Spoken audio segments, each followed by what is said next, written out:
Hey, what's going on? Nick Tsai here. So in this video, I want to talk about how you can integrate your Clickfunnels account with your PayPal account. So right now we know Clickfunnels has a new feature that you can actually just receive payment to your PayPal account. So let's talk about how you can do about that.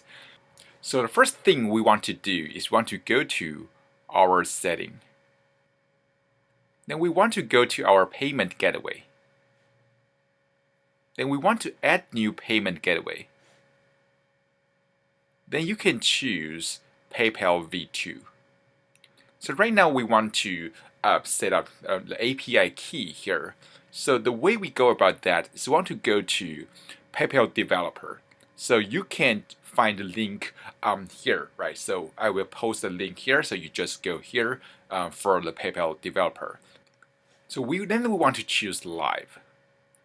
Then we want to choose create app. So you want to give the app a name. So for this example, we are going to use Clickfunnels. Then we click on create app. So what we want to do is we want to copy the client ID here. Then we want to paste to our Clickfunnels account. Then you want to show the secret. Then you want to copy the secret and paste to your Clickfunnels account as well. Then you can choose create PayPal account. And that's all. So it's super easy, right? So thanks for watching. If you want to learn more about how to use Clickfunnels to build your business, please check the link below this video. So thanks for watching. I'll see you soon in the next video.